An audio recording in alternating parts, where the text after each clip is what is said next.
Hey everybody, welcome back to another Motivation Monday podcast for Monday, June 3rd, 2019.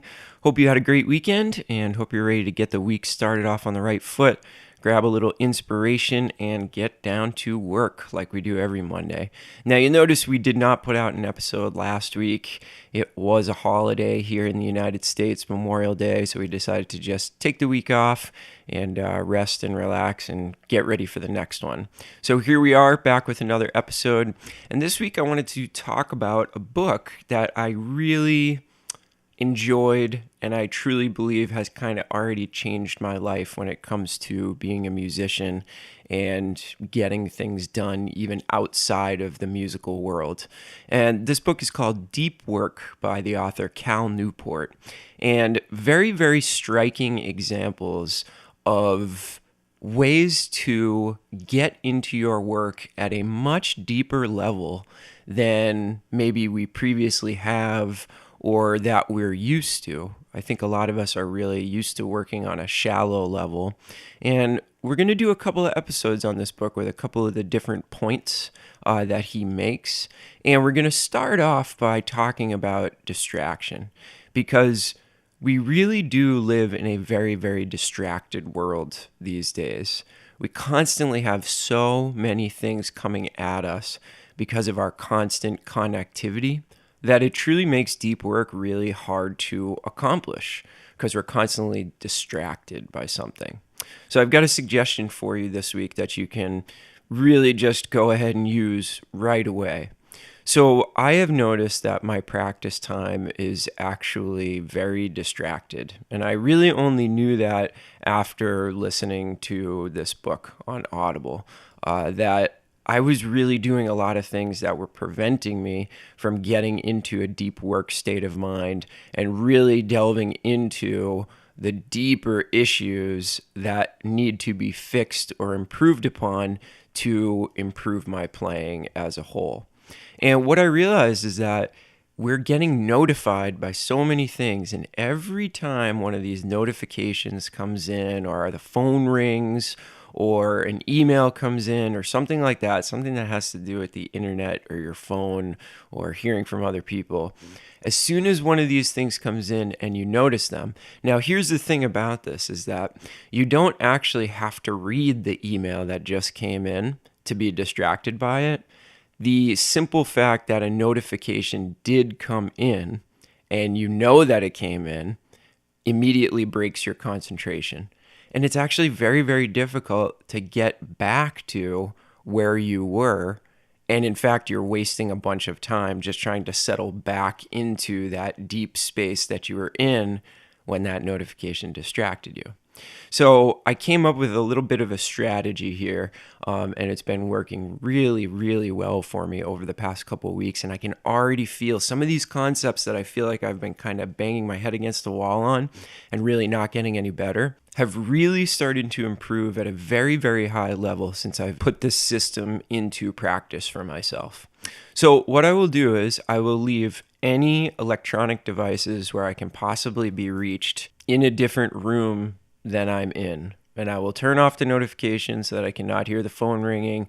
I cannot hear my emails coming in. Nothing. I'm completely free from that electronic device that steals my attention so much of the time. So I will set a period of time. Now, I'm not talking about hours here. I'm talking about maybe a half an hour, 20 minutes, sometimes even 15 minutes, just these lengths of time where nothing is going to bother me. So basically what I'll do is I will go into my practice room with, let's say, one sheet of paper. And on this sheet of paper is an idea or a concept that I'm working on. And basically it's just me, my saxophone, this sheet of paper, a metronome, maybe a play along, something like that. And that's it. So I know that I'm not going to be distracted by anything.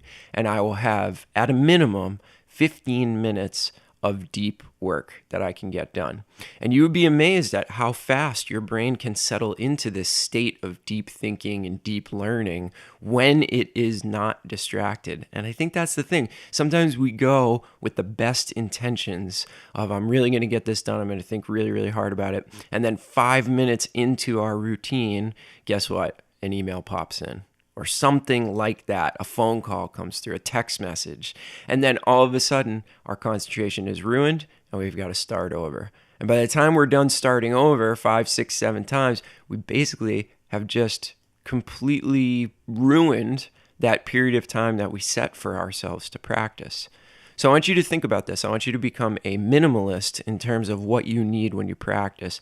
I know it's nice to sit in front of the computer and have YouTube available to you and have, all these different practice tools and be able to, but you know what? It's actually just a distraction.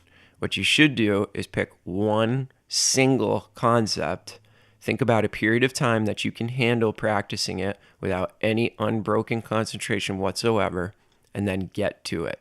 And then at the end of that 20 minutes, half an hour, 15 minutes, whatever, you could go and check your email. Although it would be better if you didn't. If you feel like you have to, go for it. Get back to all those text messages, all that stuff.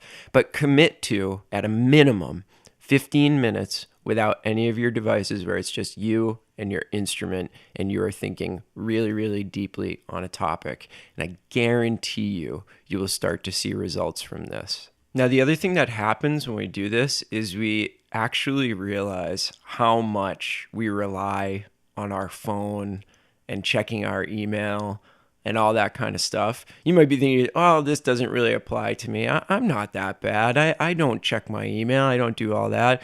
But when you start to do this without any distractions whatsoever, you'll start to realize how much those distractions actually were creeping into your life once you can get rid of them. It's kind of crazy. It's a little creepy how much these devices make their way into our lives. And you just don't realize it until you get rid of them. And wow, that's what it really feels like not to be distracted for 15 minutes. It is amazing when we turn off all the distractions and our brain is completely 100% focused on the task at hand, how much more work gets done and how much we improve from that work.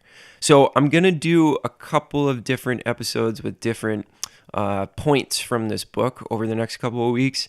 And I got to tell you guys, this has been like a revolution in my practicing and playing, and actually in my life. I find myself a lot less distracted in my whole life and able to be a little bit more present because of this book. So I will include a link to the book in the show notes if you want to go and grab it. But it's Deep Work by Cal Newport. I cannot recommend it enough. It will really, really affect your life in the best way possible. Leave me some feedback on the 10-Minute Jazz Lesson Community Group on Facebook after you're done practicing. Don't do it while you are. Do not be logged on to Facebook while you're practicing. But let's talk about it afterwards and talk about maybe some of the pitfalls you have of being distracted. I'll let you know some of mine, and we can start a discussion on this. All right. Hopefully this has been helpful. Have a great week. Get down to your practicing, get better, and get that deep work in. We'll talk to you on Friday with a regular episode. Have a great week, everybody. Bye.